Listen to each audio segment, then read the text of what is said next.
Good evening, sir.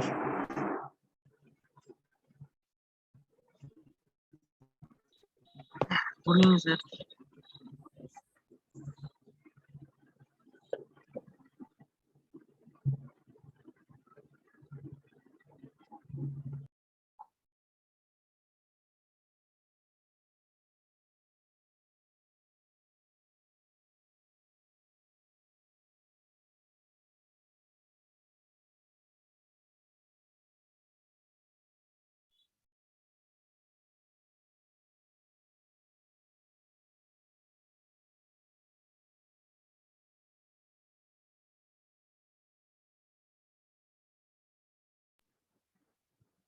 Good evening, sir.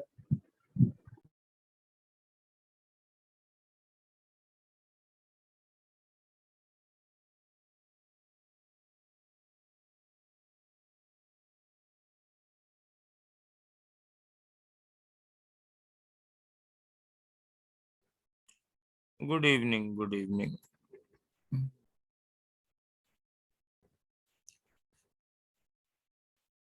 Good evening.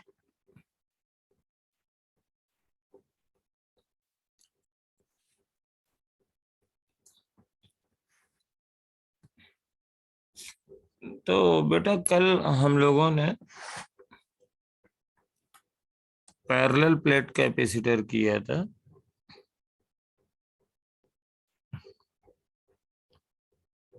और आज हम लोग स्फेरिकल कैपेसिटर करेंगे। तो वी विल डू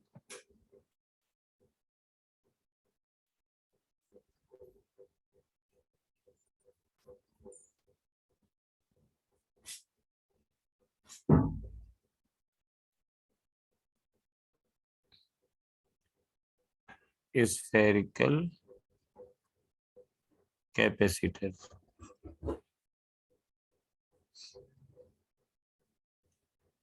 तो देखो स्फेरिकल कैपेसिटर सो कॉल्ड क्या होता है?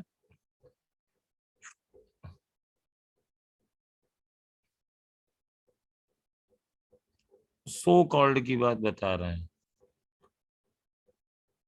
एक कंडेंसर ऐसा होता है और एक कंडेंसर ऐसा होता है।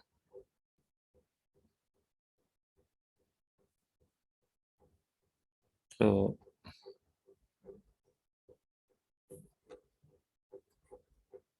टू concentric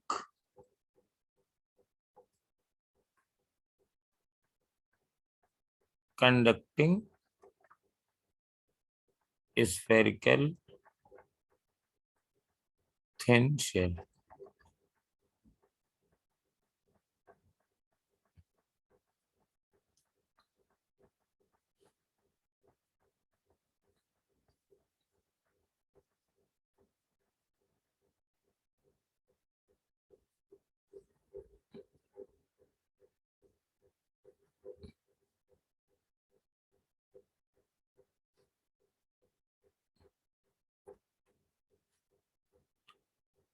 एक की रेडियस हम ए मान ले रहे हैं और एक की रेडियस बी मान ले रहे हैं। इसमें आउटर को अर्थ कर दिया जाता है और इनर सरफेस को चार्ज दे देते हैं ऐसे। तो इसको चार्ज क्यों दे दिए? अब कल तुम लोग इतना ज्यादा कर चुके हो कि अब कोई दिक्कत तो आएगी नहीं ज्यादा। तो जो क्यू चार्ज दिया है वो इसकी आउटर सरफेस पे फैल जाएगा।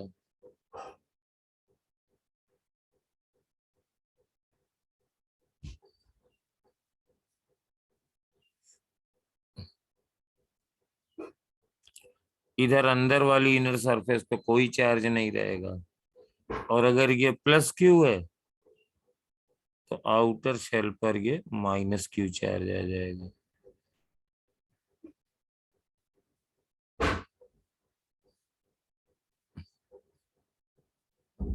This is minus Q.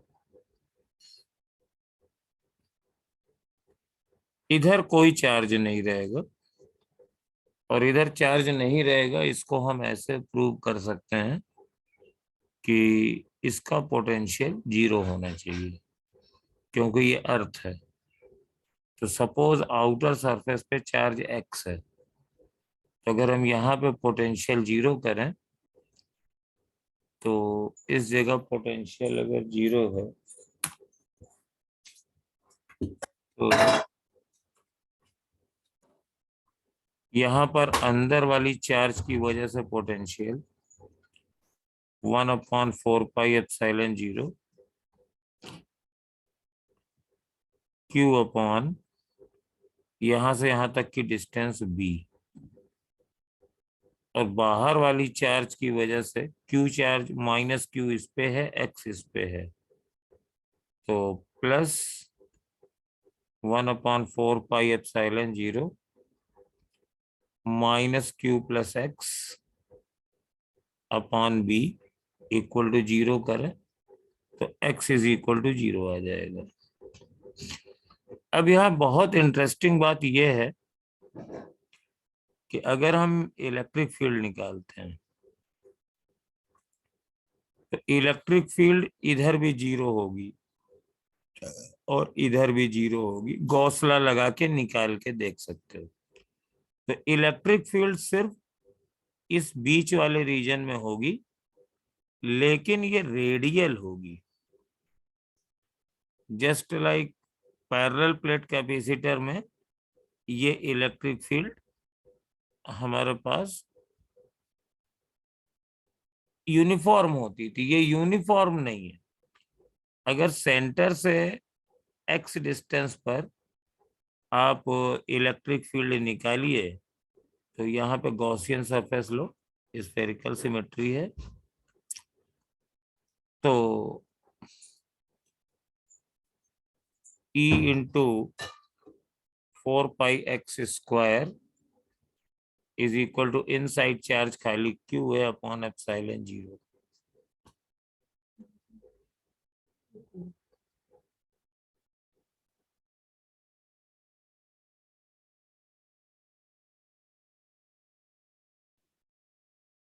Sir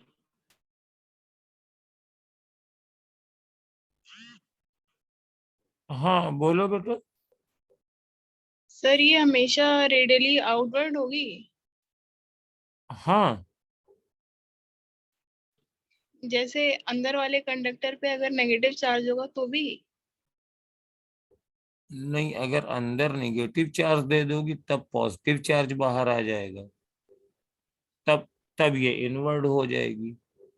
हाँ सर वही पूछ रहे थे। हम्म, कन्वेंशनली तो हम अंदर वाले पे निगेटिव चार्ज देते हैं ना। Okay sir. तो E बराबर हो जाएगा 4πε0 Q अपॉन x²।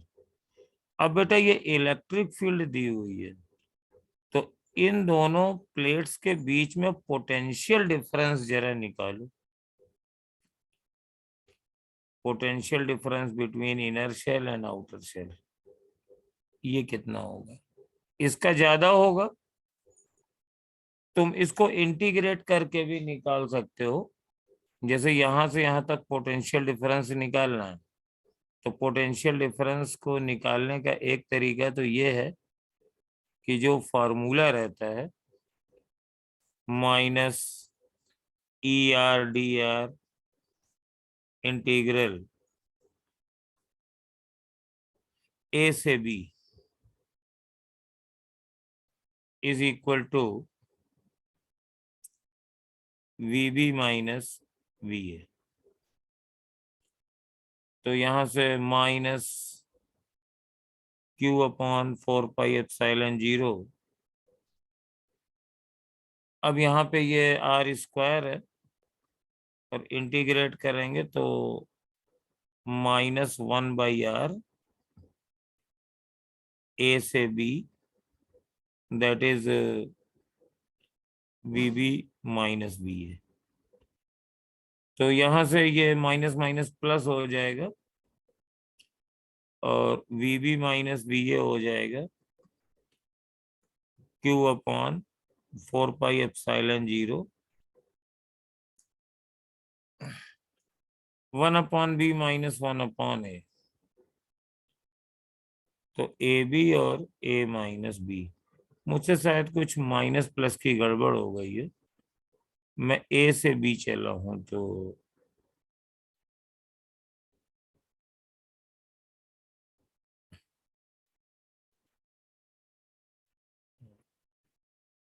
ये बी माइनस ए आएगा।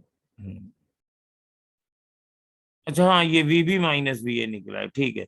ये ज्यादा होगा, ये कम होगा, तो V A minus V B सही है। V A minus V B बराबर 1/4 pi epsilon 0 q upon a b, और अब ये बी माइनस ए हो गया, दिस माइनस दिस, तो कैपेसिटी क्या हो जाएगी, क्यू अपॉन डेल्टा बी, तो ये आ जाएगी 4 pi epsilon 0 a b upon b minus a. और ये पोटेंशियल डिफरेंस आप दूसरी तरीके से भी निकाल सकते हैं। मतलब अगर आप ये इंटीग्रेट ना करना चाहें इलेक्ट्रोस्टैट का रिजल्ट, तो यहाँ का पोटेंशियल निकाल लो। यहाँ का पोटेंशियल कितना होगा, मैं दूसरी पेज पे निकाल के देता हूँ। इनर सरफेस पे पोटेंशियल हो जाएगा, बैक कर दे सर, थोड़ा सा नोट कर हाँ, लेते हैं। 1/4 pi epsilon 0 q upon a, और minus 1/4 pi epsilon 0 q upon b, तो 1/4 pi epsilon 0 q b minus a upon a b, और आउटर सरफेस पे पोटेंशियल 0 क्योंकि वो अर्थ है। तो देखो ये रिजल्ट भी वही है, ये ए माइनस बी था, तो ये वी बी माइनस ए था, मैं V A minus V B चाहिए था। दूध ना हो तो मंगा लीजिए।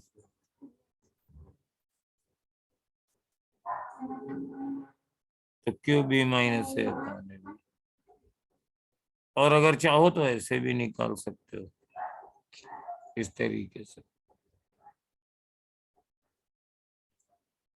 तो तो वी ओ बराबर 0, तो V I minus V outer बराबर दिस, एक ही रिजल्ट आएगा। और कैपेसिटी तुम्हारी हो जाएगी सी बराबर क्यू अपॉन डेल्टा बी, तो 4 पाई एप्सिलॉन 0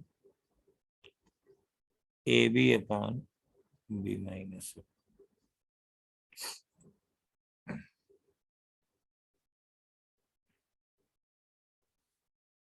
ये स्फेरिकल कैपेसिटर है।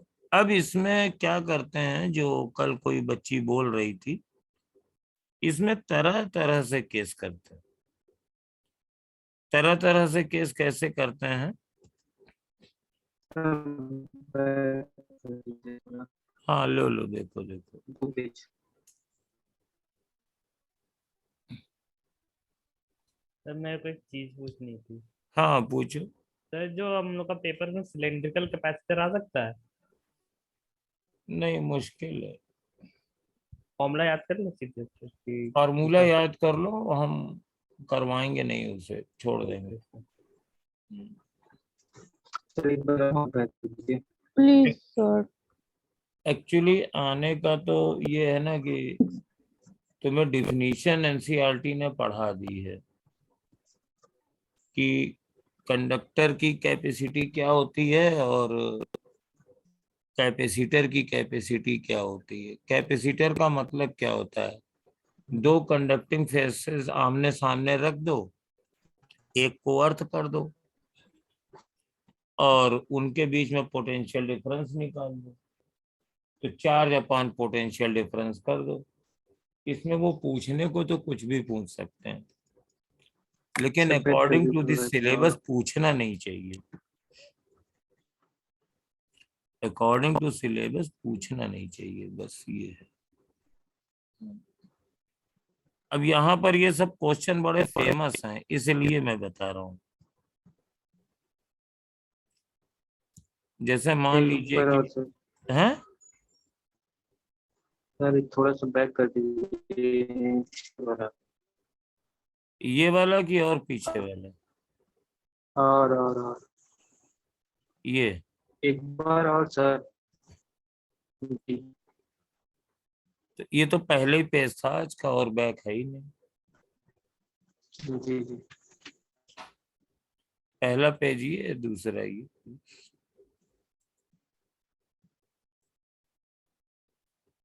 आप बताओ कौन सा बैक कर दें? नहीं सर, बस बस बस।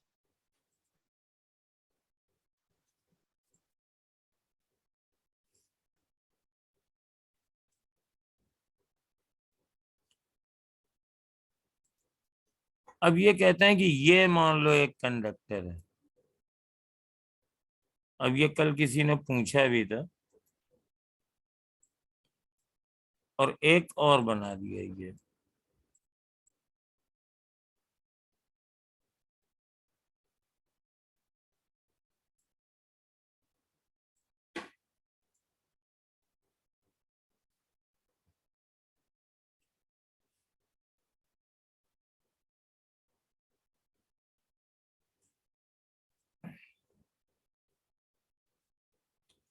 इनकी रेडियस मान लीजिए।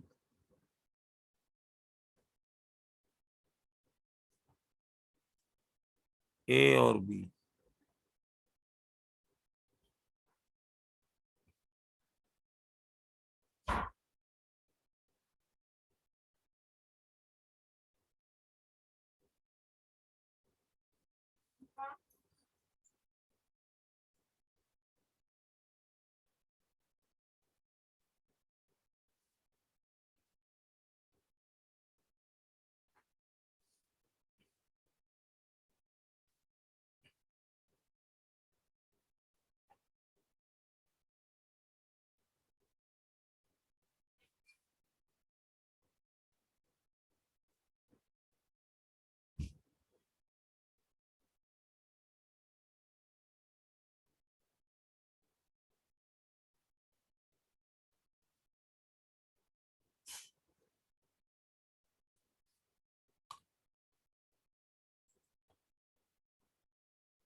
ए और बी।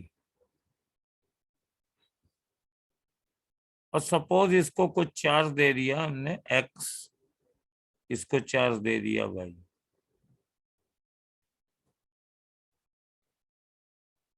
तो किसका पोटेंशियल ज्यादा होगा, किसका कम होगा? सपोज एक ये वाला पॉइंट है P, एक पॉइंट है Q। तो which one is greater?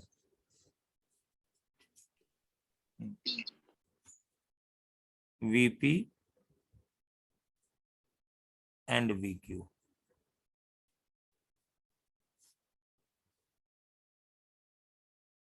VP।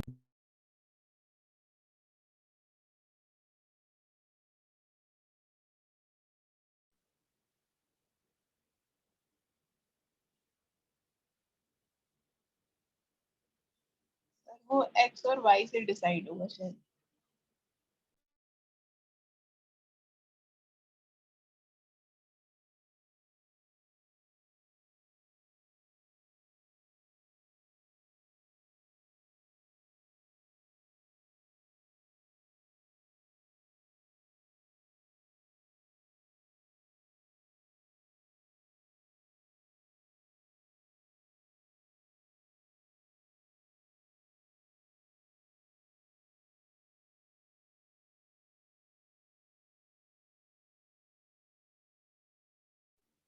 Sir mic off है।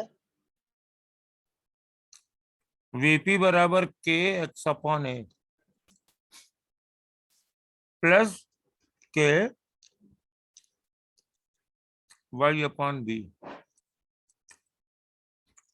और वी क्यू बराबर हो जाएगा k x upon b plus k y upon b. तो VP upon V q is equal to x upon a plus y upon b, और नीचे x plus y upon B.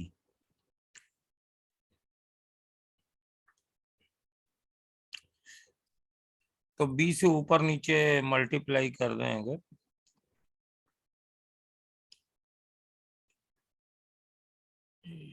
ए b से multiply कर दें, ए b से, तो b x plus a Y,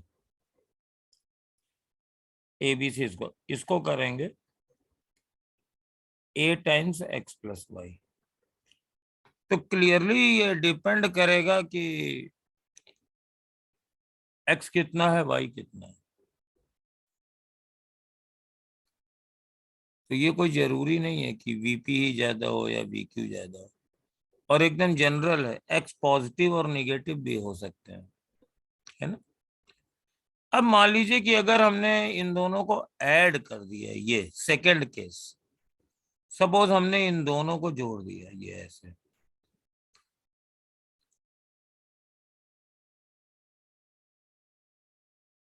अब अगर तुम इसको निकालोगे व्हेन दे आर कनेक्टेड,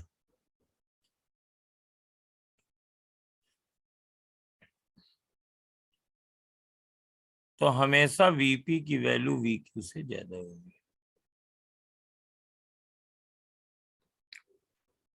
अगर ये चार्ज पॉजिटिव है तो कुल मिला के जब इनको हम जोड़ देंगे तो इसको सिंपल लॉजिक में ये समझो कि ये दोनों एक कंडक्टर हो गए। तो हमारे पास ये वाला पूरा चार्ज बाहर इस पे चला जाएगा, इस पे कुछ नहीं रुकेगा। तो यहां पर ये चार्ज इसका बिल्कुल खत्म हो जाएगा और ये यहां पे एक्स हो जाएगा।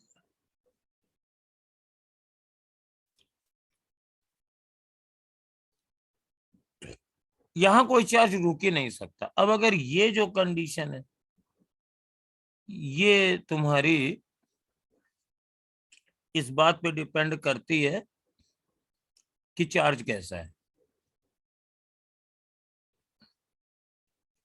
और ये चूंकि कंडक्टर है, जोड़ने के बाद तो ये दोनों बराबर हो जाएंगे चार्जेस पोटेंशियल, क्योंकि तब तो दोनों एक ही कंडक्टर हो जाएंगे ना ये। Yes sir. हाँ, तो चार्ज हमेशा इधर से इधर जाएगा।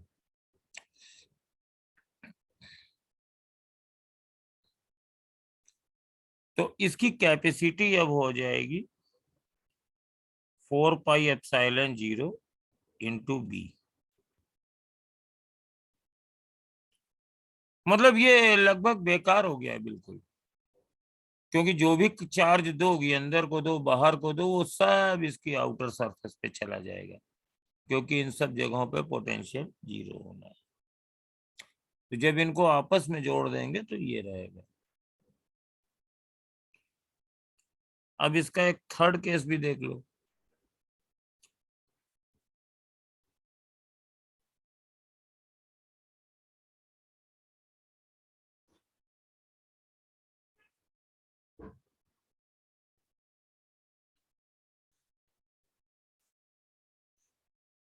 ये काफी ज्यादा आता भी है। और सपोज इस बार हमने इसको चार्ज प्लस क्यू दिया है,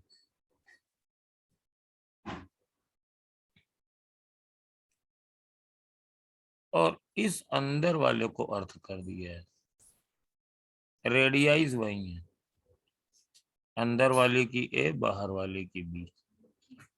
अब चार्ज डिस्ट्रीब्यूशन भी करना है और साथ में इसकी कैपेसिटी भी निकालनी है अगर कोई होना है तो।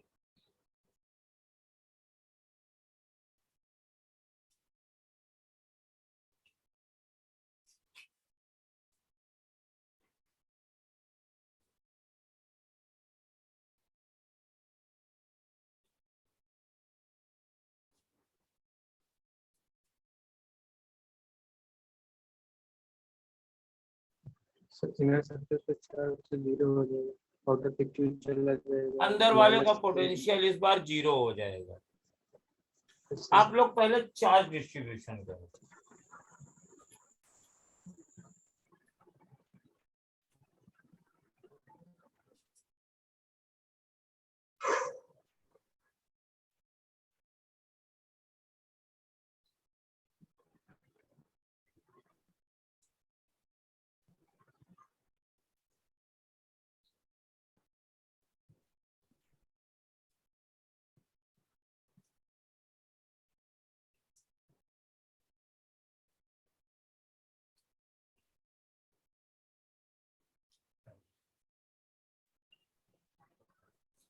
सर इनर सरफेस पे कोई चार्ज है क्या?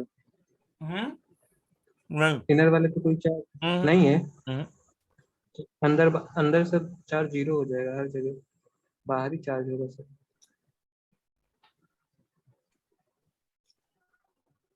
नहीं, गलत है।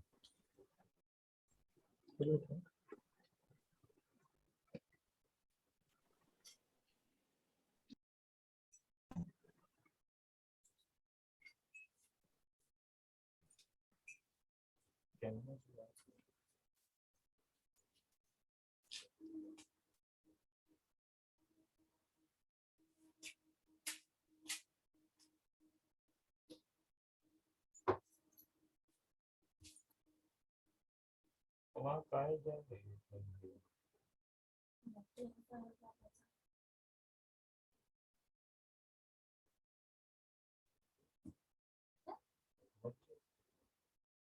कहाँ जा पाते हैं, तो कहीं आते आते नहीं हैं। कहाँ जाते हैं सर?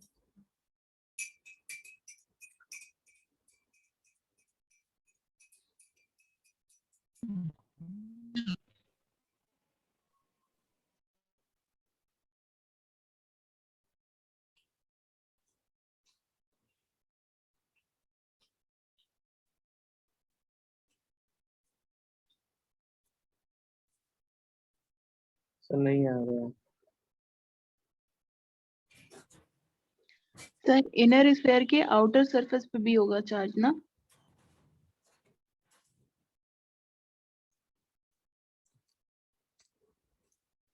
देखो, 3 कंडीशन होते हैं।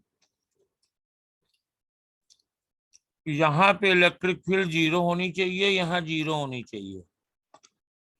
तो यहाँ पे 0 होनी चाहिए, तो अंदर तो कोई चार्ज होगा नहीं। बाहर सपोज कर लो चार्ज x है, तो यहाँ पे -x होगा, तो बाहर वाली सरफेस पे चार्ज q + x हो जाएगा। अब यहाँ पे पोटेंशियल 0 कर दो, इस जगह पोटेंशियल 0 है, तो यहाँ पोटेंशियल निकालो k q + x/b + k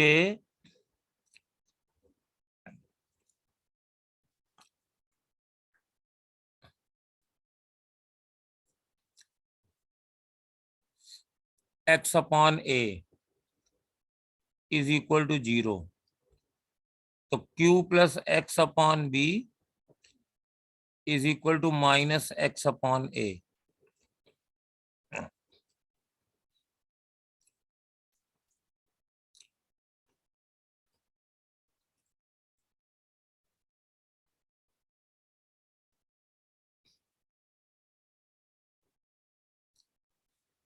तो q/b is equal to -x/a plus x/b।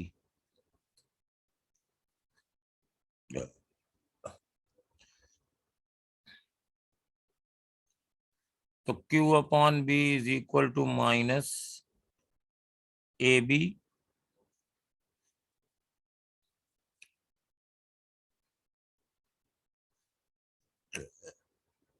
a + b into x।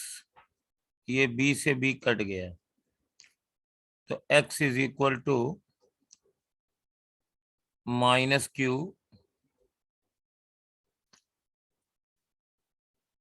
a/b। यानी यह चार्ज रहेगा।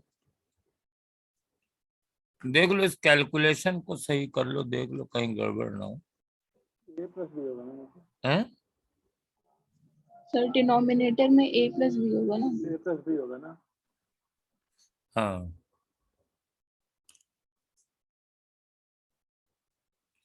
तो यहाँ पे चार्ज जीरो नहीं होगा, यहाँ जीरो होगा क्योंकि अंदर फील्ड नहीं होनी चाहिए। यहाँ पर चार्ज इस हिसाब से रहेगा। हाँ, ये मैंने ये बेसिक इक्वेशन ही गलत लिखी है, इसलिए मैं कह रहा था गड़बड़ देख लो। सॉरी सॉरी बच्चों, ये मैंने गड़बड़ लिख दिया है। ये जो आउटर वाला चार्ज है टोटल, ये पूरा ही हम हटा देते हैं, ये गड़बड़ हो गया हमसे थोड़ा सा।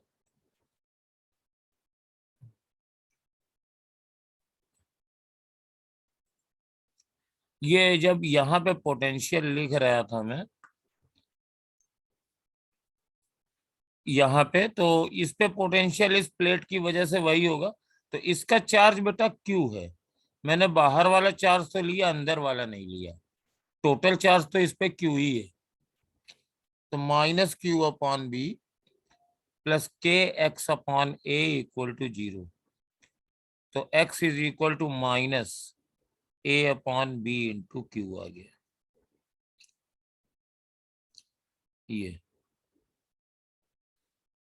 तो इस पे जीरो पोटेंशियल करके चार्ज निकाल लिया। अब यहां पे पोटेंशियल निकाल लो क्यू पर। तो v q is equal to, अब ये चार्ज तुम्हें मालूम है, तो -1/4πε0 क्यू ए अपॉन बी और plus 1/4πε0 q upon b only यहाँ पे। और ये चार्ज था और यहाँ पे बी से और डिवाइड कर देंगे, तो ये आ जाएगा 1/4πε0 क्यू अपॉन बी स्क्वायर। आप कॉमन ले लीजिए, तो यहां बचा a माइनस बी, और ये वाला माइनस है वो प्लस है, तो माइनस a प्लस बी। तो ये वी क्यू आ गया। तो v q minus v p is equal to यही हो जाएगा, q upon q into b minus a upon 4πε0 b square. और कैपेसिटी कितनी हो जाएगी, सी बराबर q upon b minus a और 4πε0 बी स्क्वायर। तो ये क्यू से क्यू कट जाएगा, तो 4πε0 b square upon b minus a. तो जब अंदर वाले को अर्थ कर दिया तो ये कैपेसिटी होती है। अब इसमें एक बात आप लोगों को और बता दें कि स्फेरिकल कंडक्टर या स्फेरिकल कैपेसिटर, जब हम कन्वेंशनली बात करते हैं तो उसका मतलब यही होता है कि बाहर वाला अर्थ है, अंदर वाले को चार्ज दिया गया है। तो अगर किसी भी क्वेश्चन में, नीट में या किसी भी गाइड को कर रहे हो और वहां पे खाली स्फेरिकल कैपेसिटर के बारे में बात करते हैं कि ये करिए स्फेरिकल कैपेसिटर है, तो बच्चे अक्सर पूछते हैं, पहले तो नहीं पूछते हैं, जब ज्यादा ज्ञान हो गया तो कंफ्यूजन भी होता है।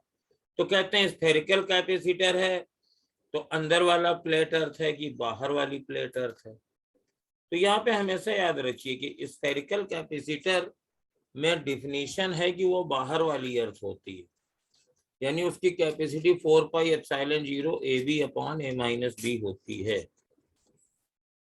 तो अगर उन्होंने मेंशन नहीं किया है कि कौन सी प्लेट अर्थ है, तब आप वही कैपेसिटर मान करके चलेंगे। अगर मेंशन कर दिया है तो कोई पूछने की जरूरत ही नहीं।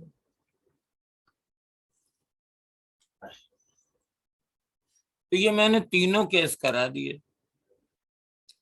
अंदर वाली को अर्थ कर दिया, बाहर वाली को अर्थ कर दिया, इन सबको कर दिया। अब एक छोटा सा क्वेश्चन करिए, ये आप करिएगा। यहां पर ये एक स्फेरिकल कैपेसिटर है।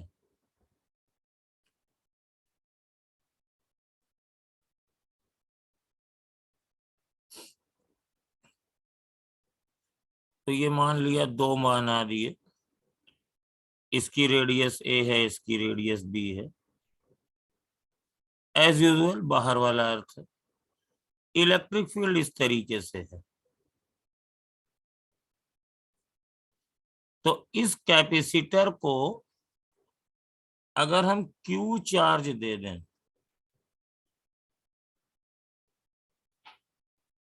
तो इसकी एनर्जी बताइए, नंबर 1। और बेटा ये एनर्जी इस फॉर्म में लोकेट होगी, तो कितने रीजन में, रीजन हम बना दे रहे हैं, सपोज ये रीजन है, ये इसकी रेडियस मान लो सी है।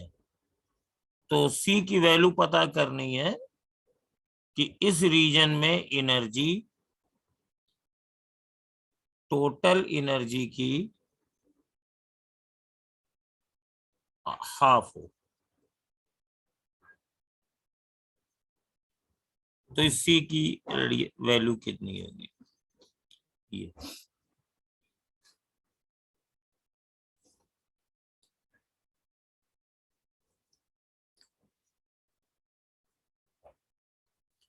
तो पहला काम तो सिंपल है, कैपेसिटी जानते ही हो, रेडियस ए बी मान लो। सर ये हाँ एनर्जी इज इक्वल टू है टोटल एनर्जी इनटू 2 1.2।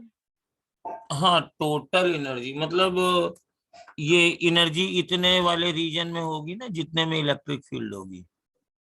तो ये वाली एनर्जी इस टोटल एनर्जी की आधी है। Yes sir.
चलो बता दीजिए। कल बताया था एनर्जी डेंसिटी होती है, मैं हिंट दे रहा हूँ, एनर्जी डेंसिटी होती है हाफ एप्सिलॉन 0 ई स्क्वायर। इस पर तो बताइए। और किसी भी रीजन में अगर तुम्हें एनर्जी निकालनी है तो integral half epsilon 0 E square DV करनी होती है।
एक्सरसाइज से कुछ नहीं जाएगा, दोपहर में ही चलो वहीं से जो भी ग्रुप जाएगा मेला पे।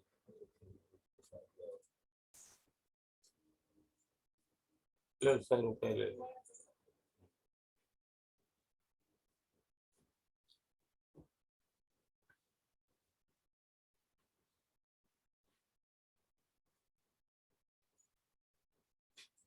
हमें हमेशा जो है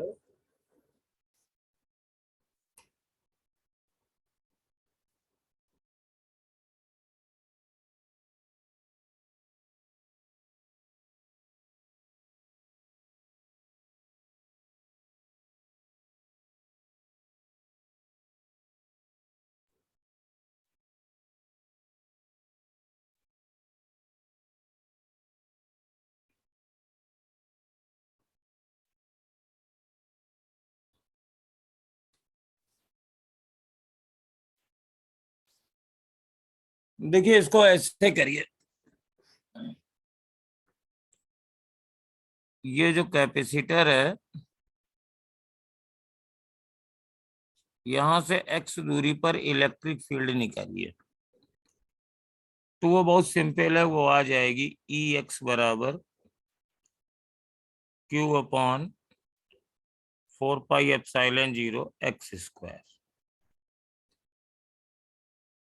तो ये मैंने एक स्फेरिकल लिया और इसमें मैंने एक एलिमेंटल डिस्टेंस dx ली।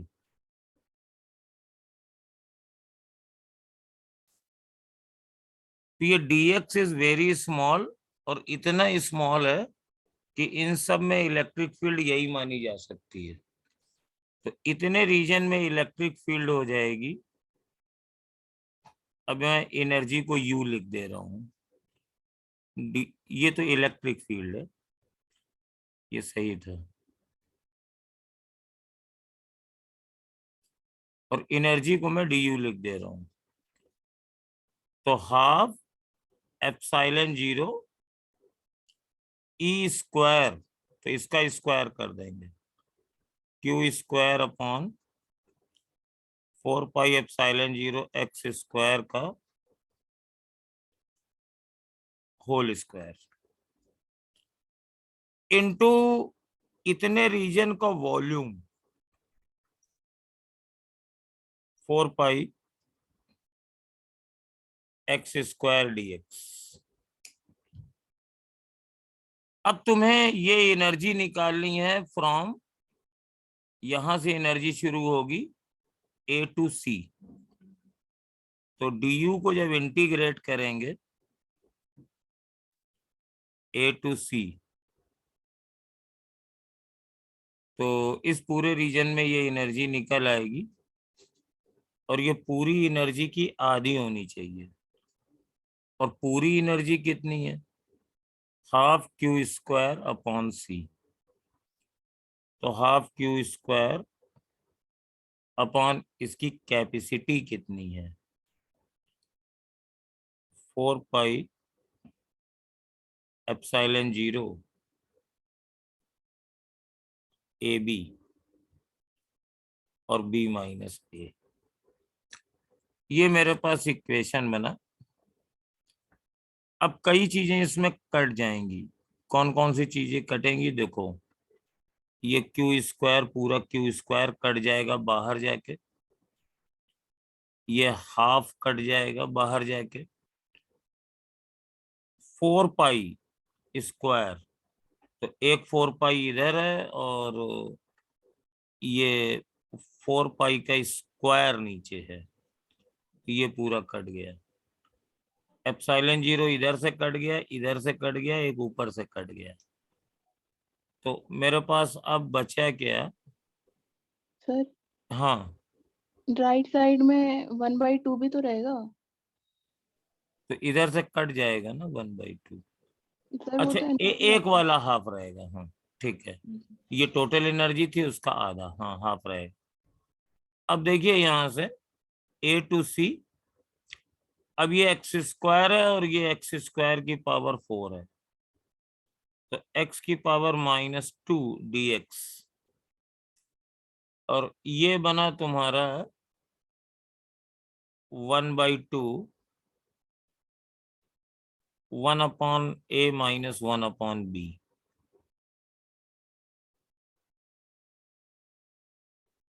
अब यहाँ -1/x होगा इसका इंटीग्रल, तो ये बन जाएगा 1/a - 1/c is equal to 2/a - 2/b। तो 2/b is equal to 1/a plus 1/c।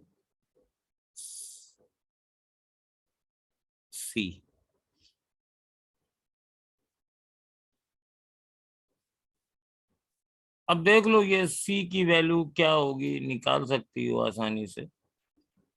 2/b बराबर 1/a प्लस 1/c है। तुम्हें ये c की वैल्यू निकालनी है तो रेडियस इसकी निकल आएगी। अगर मैंने यहाँ पर कोई भी कैलकुलेशन मिस्टेक नहीं करी है तो, और अगर करी है तो फिर डेफिनेट हो जाएगा, तब तो गड़बड़ हो जाएगा। -1/x, तो x कर दिया तो 1/c, हाँ 1/a - 1/c। ठीक है, गड़बड़ तो नहीं दिख रही है, तो ये हमारे पास आ जाएगी। तो इस रेडियस में हमारे पास ये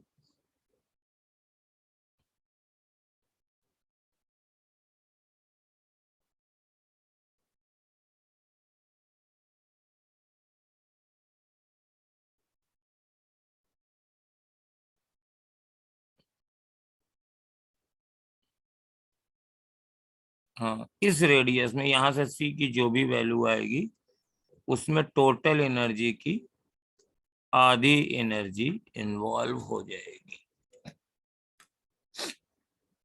अब देखो ये एक फैक्ट हो गया।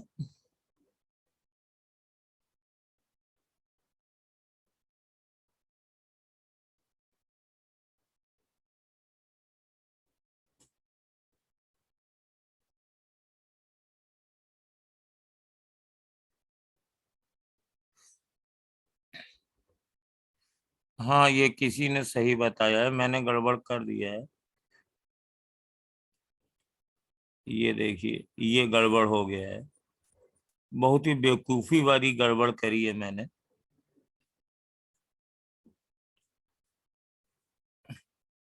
ये तो 1/a - 1/c बन गया, लेकिन ये 1/2a - 1/2b बना।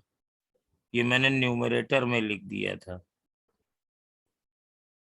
तो 1/c is equal to 1/a - 1/2a plus 1/2b।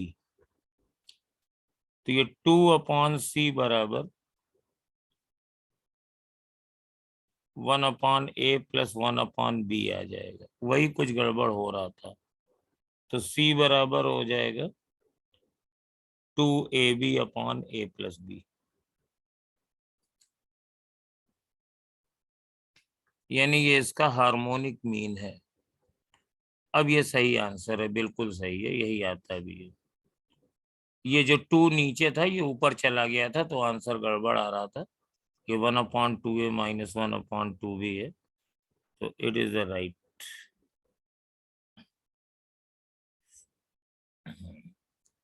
अब देखो ये कैपेसिटर कैसा भी हो बेटा, सर बैक कर दिए थोड़ा सा बस। बैक करने लो। ठीक है हाँ लो। जी सर, हो गया। Thank you. हाँ, अब देखो ये कैपेसिटर कैसा भी हो, और सपोज इसको मैंने किसी बैटरी से जोड़ दिया। अब ये वो चीजें हैं जो तुम लोगों को मालूम है, तो थोड़ा हम लोग जल्दी कर लेंगे। तो ये मान लो कैपेसिटर सी है, और इसको मैंने किसी सेल से या वोल्टेज सोर्स से जोड़ दिया। Capacitor connected to a cell और वोल्टेज सेल्स जो भी हो। कैपेसिटर ये मेरे पास अनचार्ज है और ये बैटरी है। तो देखो क्या होगा कि यहाँ का पोटेंशियल तो कुछ है नहीं, यहाँ का पोटेंशियल ई है। सपोज ये ग्राउंडेड भी है, ये नहीं भी है, तो जो कुछ भी हो, यहाँ का पोटेंशियल इससे ज्यादा है, तो चार्ज इधर से फ्लो करेगा। और जब चार्ज इधर से फ्लो करेगा तो सेल है, चार्ज दे रहा है, तो ये चार्ज बेटा यहाँ डिपॉजिट हो जाएगा। और इंडक्शन से, गॉस लॉ से जितना इधर डिपॉजिट होगा उतना ही इधर होगा।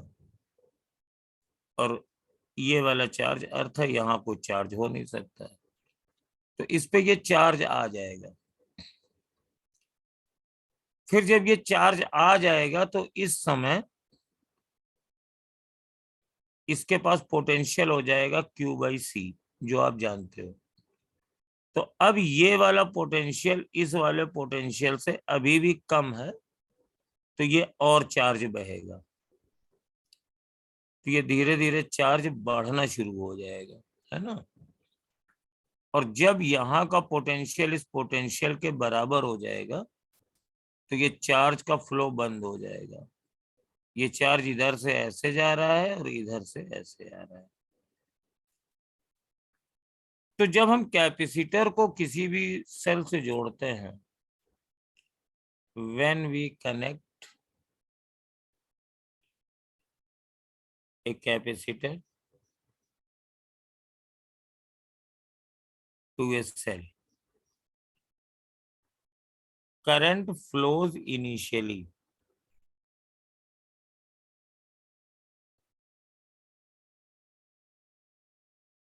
and decreases with time.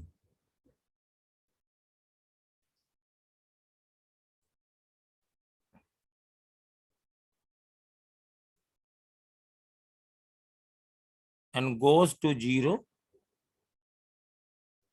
when capacitor is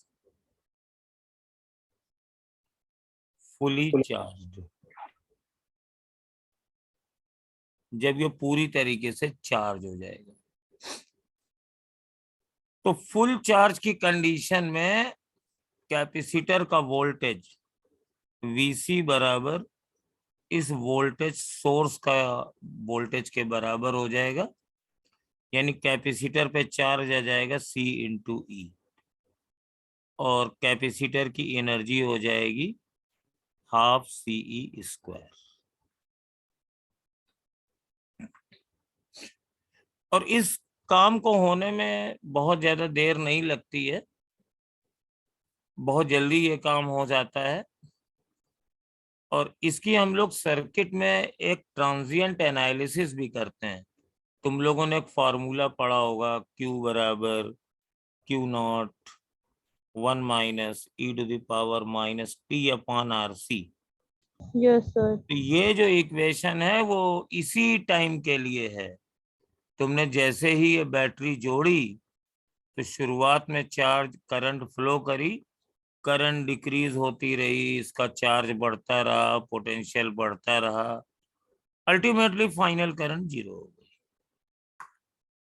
तो कितने समय पर कितना चार्ज कैपेसिटर पे आ गया था, उस समय करंट कितनी थी, उन सबको निकालने के लिए एनालिसिस करते हैं। सर ये क्वेश्चन नहीं सॉल्व होता हमसे। हाँ, ये कठिन होता है। जो आरसी सर्किट में जो अलग से तुम्हारा आर्टिकल है उसमें है। Yes sir. और ये जो AC में। हाँ, और जो कैपेसिटर वाले क्वेश्चंस हैं उसमें हम लोग ये मान लेते हैं कि अगर ये बैटरी से जुड़ा है तो हम लोग फाइनल स्टेडी स्टेट एनालिसिस करते हैं। स्टेडी स्टेट एनालिसिस, तो उसमें इस पे वोल्टेज इसके बराबर हो जाएगा। तो ये कैपेसिटर वाले चैप्टर में स्टेडी स्टेट एनालिसिस की ही है। अब इसको जरा हम थोड़ा दोबारा कंसीडर करते हैं, जो कुछ इसमें नोट करना हो नोट कर लो।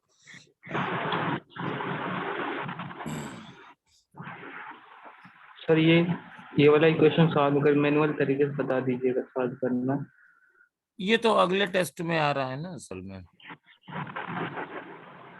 ये जब तक सर्किट नहीं करते ये नहीं किया जा सकता है।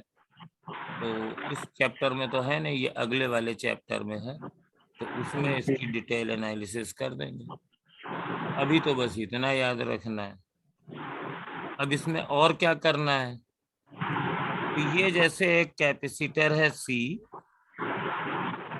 और यहाँ पे एक बैटरी की लगाई, एक सेल लगाया E, इसका EMF E है और जोड़ दिया। तो अब मुझे मालूम है कि इन स्टेडी स्टेट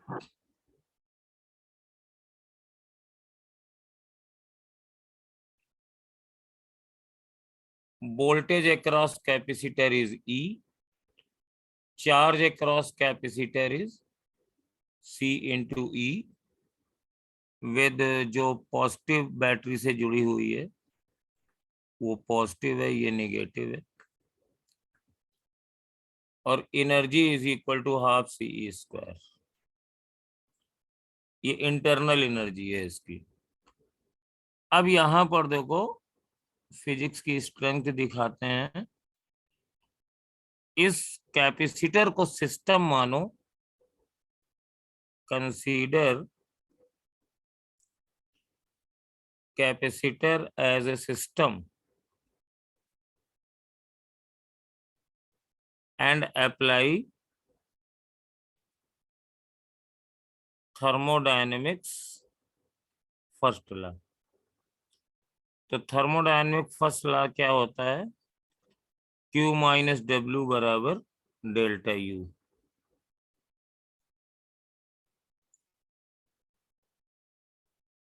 तो सिर्फ थर्मोडायनेमिक ये कंजर्वेशन ऑफ एनर्जी है, तो थर्मोडायनेमिक फर्स्ट लॉ आप किसी पे भी लगा सकते हैं। तो अगर हम इस कैपेसिटर पे लगाते हैं तो ये Q है जो हीट ट्रांसफर है और ये W है। तो वर्क कौन कर रहा है, ये बैटरी कर रही है। तो charge given by battery, charge given by cell, तो that is equal to CE। जितना चार्ज इस पे आया वो सेल नहीं दिया। तो work done by battery, work done by cell,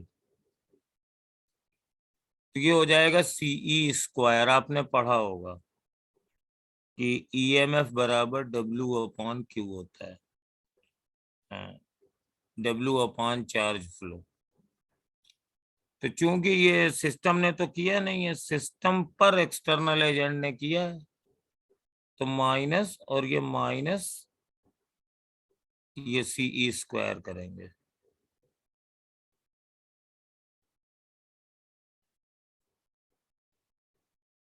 और ये Q और डेल्टा U, पहले तो इसकी इंटरनल एनर्जी 0 थी और बाद में हाफ CE² हो गई है। तो Q is equal to minus CE² plus half CE²। तो Q बराबर माइनस हाफ CE²। और माइनस साइन का मतलब क्या है, इतनी हीट सिस्टम ने रिलीज करी है। तो अक्सर पूछा जाता है कि what is the work done by cell, तो वो CE² है। What is the energy stored in the capacitor, वो हाफ CE² है। What is the heat produced in the circuit, तो वो बेटा माइनस हाफ CE² है। मतलब सेल जितना वर्क करता है वो आधा वर्क ही एज ए एनर्जी कैपेसिटर में डिपॉजिट होता है, और बाकी जो वर्क होता है आधा वर्क वो एज ए हीट के फॉर्म में डिसिपेट हो जाता है। तो ये चार्जिंग में इस तरीके से ये पूछा जाता है। तो ये कैपेसिटर जैसा भी हो, ये कैपेसिटर कैसा भी हो सकता है, पैरेलल प्लेट हो, स्फेरिकल हो। Once you know the capacity, सारी ज्योमेट्री वगैरह उसी से चलती है, बट जब कैपेसिटी मालूम हो जाता है तो हम कैपेसिटी के टर्म में वर्क करते हैं। अब इसमें जो तीसरा आर्टिकल तुम लोगों का है, डाइलेक्ट्रिक कांस्टेंट। हाँ क्या बोला बेटा, बोलो। Dielectric constant. नहीं, तीसरा अभी नहीं आएगा ये, और वो तीसरा बताने की जरूरत भी नहीं है। Capacitors in series and parallel. अब ये तुम लोग जरा मुझे बताओ कि क्या इसको ये फॉर्मूले की डेरिवेशन वगैरह करने की जरूरत है कि इसको हम लोग स्किप कर लें? सर सीधे सर, फॉर्मूला सर, बता दीजिए, इस- वो डेरिवेशन का। किसका? इसका इसका। डेरिवेशन रहने दीजिए सर। ये तो एक में चार्ज कांस्टेंट रहेगा, एक में वोल्टेज का। हाँ ये तो हो जाएगा ना। तो सर, फॉर्मूला मालूम है कि नहीं? अगर ये क्या, मालूम है सर। सर ये इसमें एक क्या, वैसा केस नहीं होता है इस टाइप वाला सर, जिसमें नहीं नहीं, हम केस लेंगे। हम कह रहे हैं कि जैसे ये सीरीज में है तो सबको मालूम है 1 अपॉन हाँ सर, सी ये क्यू, तो क्या इसको मैं डिराइव करूं? No sir. ये तो ना करें ना डिराइव, ये तो चल जाएगा। पैरेलल में है तो सी इक्विवेलेंट बराबर C1 प्लस C2 होता है। इसमें सब पे चार्ज बराबर होंगे, इसमें इन दोनों पे वोल्टेज बराबर होंगे। तो ये ठीक है। ये जो आईफोन टू एवरीवन है, तो ये एक्चुअली तुम लोग पूछ रही हो, जो भी मैं समझ गया, शायद ये अर्सिया हैं आईफोन, है ना? No sir. तो कौन है बताओ भाई?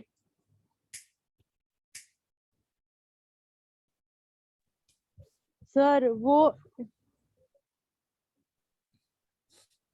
तो वो हम बताएंगे केस, इनफाइनाइट वाला बताएंगे, लूप वाला बताएंगे। सर देखिए, AK2, अच्छा सबको इंटरेस्ट हो गया। आईफोन कौन है भाई?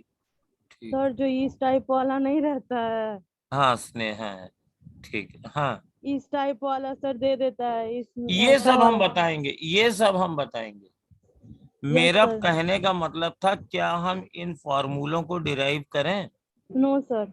बस ये मेरा कहने का मतलब था। तो इसमें बहुत सारे केसेस होते हैं। तो capacitor in series and parallel में मुझे केसेस एंड क्वेश्चंस लेने हैं।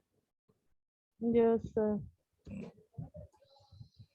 और डाइइलेक्ट्रिक के बारे में क्या करना है?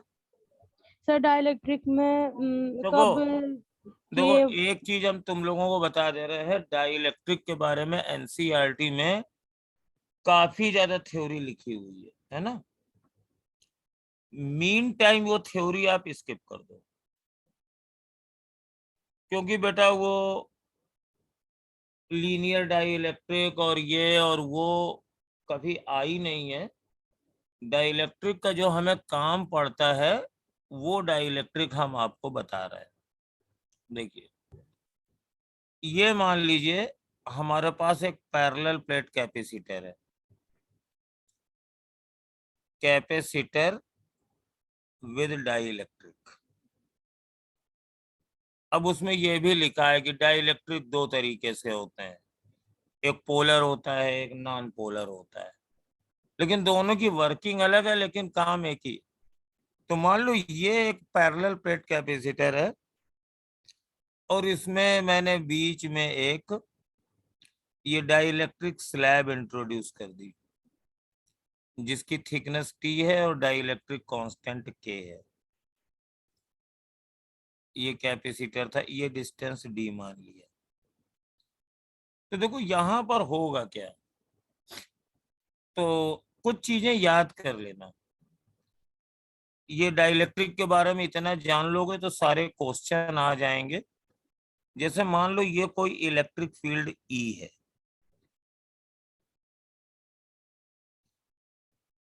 ये इलेक्ट्रिक फील्ड कैसी है, या यूनिफॉर्म है, नॉन यूनिफॉर्म है, डजंट मैटर।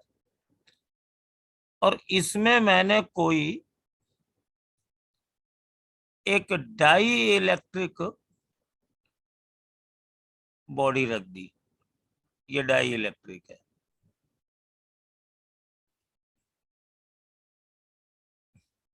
बिल्कुल मैं सारी बड़ी बड़ी थ्योरी का वो तुम्हें एक्सट्रैक्ट दे रहा हूं जिसपे क्वेश्चंस निकल आते हैं, और उतनी ज्यादा थ्योरी को पढ़ने की भी जरूरत नहीं है। तो ये जो डाइलेक्ट्रिक है, इसका मान लो ये डाइलेक्ट्रिक कांस्टेंट K है। अच्छा, डाइलेक्ट्रिक कांस्टेंट जो होता है, डाइलेक्ट्रिक जो होते हैं उनको मैं एक पोलर डाइलेक्ट्रिक मानता हूं, एक नॉन पोलर डाइलेक्ट्रिक मानता हूं। दो तरीके के एनसीईआरटी में लिखे हुए हैं। तो दोनों की मैकेनिज्म अलग है, लेकिन दोनों का काम एक ही है कि अगर उसको किसी इलेक्ट्रिक फील्ड में रखेंगे, तो जैसे ये प्लेस हमने चूज किया, तो यहां पर मान लीजिए इलेक्ट्रिक फील्ड इस डायरेक्शन में थी, ओरिजिनल इलेक्ट्रिक फील्ड। जब डाई इलेक्ट्रिक नहीं था तो E is the electric field when dielectric medium is not present.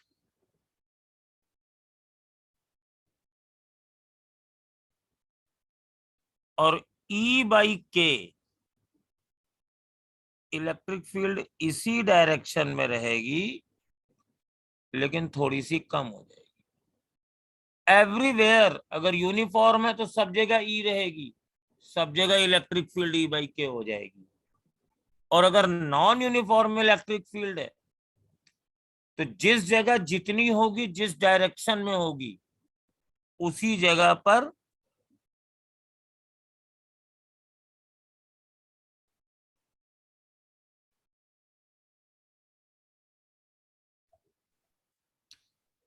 उसी डायरेक्शन में रिड्यूस हो जाएगी, E by K हो जाएगी।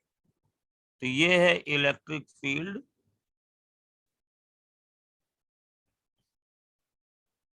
when dielectric is present। तो जाहिर है कि ये इलेक्ट्रिक फील्ड आएगी कैसे, तो ये हमारे पास इसके लिए ये जो डाई इलेक्ट्रिक सब्सटेंस है ये पोलराइज हो जाएगा, ठीक है ना। तो कुछ चार्ज इधर आ जाएगा अपोजिट टाइप का, जैसे डाई इलेक्ट्रिक फील्ड की डायरेक्शन इधर है, तो इधर पॉजिटिव आएगा, इधर निगेटिव आएगा। तो वो इस तरीके से डिस्ट्रीब्यूट होगा चार्ज कि हर जगह इलेक्ट्रिक फील्ड इतनी बचे। तो किसी भी जगह इंड्यूस्ड इलेक्ट्रिक फील्ड कितनी होगी, induced electric field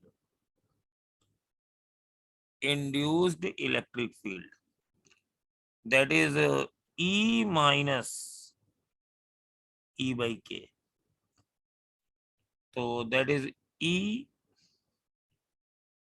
1 minus 1 by K, और जाहिर है इसकी डायरेक्शन निगेटिव होगी तभी उतनी ये बचेगी, तो ये माइनस। यानी इंड्यूस इलेक्ट्रिक फील्ड जो इस डाइलेक्ट्रिक के पोलराइज होने की वजह से होगी, वो इनके डिफरेंस के बराबर इतनी होगी। तो ये E इंड्यूस्ड है। Induce electric field original electric field की अपोजिट होगी, और जो नेट बचेगी E by K वो ओरिजिनल इलेक्ट्रिक फील्ड की डायरेक्शन में होगी। तो ये एक सबसे बड़ा कॉन्सेप्ट है, और इसको अब हम इसमें लगाते हैं तो सपोज ये चार्ज डिस्ट्रीब्यूशन इस पे था, तो इस पे ओरिजिनल इलेक्ट्रिक फील्ड हमें मालूम थी। अगर ये चार्ज Q था, ये चार्ज माइनस Q था, तो ये प्लस Q है, इधर माइनस Q है। तो ये इलेक्ट्रिक फील्ड हर जगह ये ब्लू लाइन से प्रेजेंट कर रहे हैं। और ये इलेक्ट्रिक फील्ड कितनी है ये आपको मालूम ही था, ये E बराबर था Q/A एप्सिलॉन 0। अगर ये चार्ज था, ये ओरिजिनल इलेक्ट्रिक फील्ड थी। और जब ये डाइइलेक्ट्रिक रख देंगे तो इसको हम डिफाइनिंग प्रॉपर्टी ऑफ डाइइलेक्ट्रिक लेंगे। तो अब यहाँ पे डाइइलेक्ट्रिक मटेरियल के अंदर इलेक्ट्रिक फील्ड हो जाएगी E/K, डायरेक्शन वही रहेगी, यानी Q/KA एप्सिलॉन 0। अब ये इलेक्ट्रिक फील्ड क्यों कम हो गई? क्योंकि इसका मतलब है कि कुछ इलेक्ट्रिक फील्ड अपोजिट डायरेक्शन में प्रोड्यूस हुई, तो ये इधर पोलराइज हो जाएगा, इधर माइनस चार्ज और इधर प्लस चार्ज। ये पोलराइज चार्ज है। मान लीजिए ये QI है माइनस और ये प्लस QI है। तो अब ये जो इलेक्ट्रिक फील्ड जो पोलराइज हुई है वो इस Q चार्जेस की वजह से है। तो Q/ ये जो स्मॉल q लिखा है, Q/A epsilon 0 is equal to E। E का मतलब है Q/A epsilon 0 times 1 minus 1/K। तो यहां से Q से A एप्सिलॉन 0 कट गया, तो ये जो चार्ज इंड्यूस्ड हो रहा है QI इज इक्वल टू वो Q1 माइनस 1/K।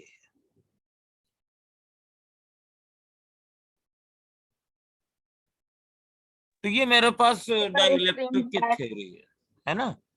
अब देखिए इसमें रहा क्या, इसमें देखिए रहा क्या, ये टाइम बड़ी जल्दी निपट जाता है। रहा ये कि हमने इसको चार्ज दिया था +Q और इसके पास कुछ पोटेंशियल आया था, ये -Q था, ये डिस्टेंस D थी और यहाँ पे कुछ पोटेंशियल डिफरेंस आया था। तो वो पोटेंशियल डिफरेंस पहले था V1, उसको लिखेंगे, वो था Q/A एप्सिलॉन 0 इंटू D। जब ये डाइइलेक्ट्रिक नहीं थी, क्योंकि तब सब जगह इलेक्ट्रिक फील्ड वही ब्लू वाली थी, यूनिफॉर्म थी।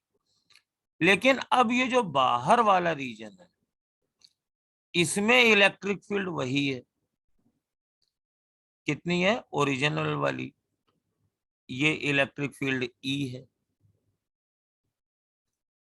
और E बराबर है Q/A एप्सिलॉन 0। लेकिन डाइइलेक्ट्रिक के अंदर इलेक्ट्रिक फील्ड है इसी डायरेक्शन में, लेकिन ये थोड़ी सी कम है। तो ये डाइइलेक्ट्रिक के अंदर इलेक्ट्रिक फील्ड है E डाइइलेक्ट्रिक बराबर Q/KA एप्सिलॉन 0। तो अब अगर पोटेंशियल डिफरेंस यहां निकालेंगे, तो सपोज ये वाली डिस्टेंस x है, तो ये वाली डिस्टेंस t है, तो पोटेंशियल डिफरेंस, तो यहां से यहां तक का difference Q/A epsilon 0 x plus यहां से यहां तक का difference Q/KA epsilon 0 into t और यहां से यहां तक का डिफरेंस Q/A एप्सिलॉन 0 और ये वाली डिस्टेंस कितनी हो जाएगी? D minus x minus t। Total distance D है, ये t चला गया और ये x। तो Q/A एप्सिलॉन 0 कॉमन ले लिया, x प्लस t/K और plus D minus x minus t। तो x से x कट गया, यानी Q upon A epsilon not, और ये आ जाएगा D minus T plus T by के। तो पहली चीज तो इस डाइलेक्ट्रिक की पोजीशन मैटर नहीं करती है, बिल्कुल सटा के रख दीजिए, बीच में रख दीजिए। मैटर करता है इसकी थिकनेस, इसका डाइलेक्ट्रिक कांस्टेंट, और ये पोटेंशियल पहले वाले पोटेंशियल से कम है। तो अब कैपेसिटी कितनी हुई? चार्ज तो मैंने वही Q दिया है और पोटेंशियल डिफरेंस ये है Q A epsilon not D minus T plus T by के। ये Q से Q कट गया और ये कैपेसिटी आ गई A epsilon not upon D minus T plus T by के। अब बस इसी को मैनिपुलेट कर लीजिए। मैनिपुलेट का मतलब है अगर हमने पूरे में मटेरियल भर दिया, जैसे ये कैपेसिटर लिया और सब में ये भर दिया, तो इस केस में T बराबर D हो जाएगा। तो C बराबर हो जाएगा के A epsilon not upon D, यानी पूरी जगह में डाइलेक्ट्रिक भरने पर इसकी कैपेसिटी K टाइम्स इंक्रीज कर जाएगी। और अगर आपने डिफरेंट रीजन में डिफरेंट तरीके के डाइलेक्ट्रिक भरे तो फिर आप उसको छोटे छोटे पार्ट्स में बांट करके कर लीजिए। जैसे उसके कुछ एग्जाम्पल ले रहे हैं। सपोज आपने ये 2 डाइलेक्ट्रिक भर दिए, इसमें ये डाइलेक्ट्रिक हमने K1 भर दिया और इधर वाले में डाइलेक्ट्रिक कांस्टेंट K2 भर दिया।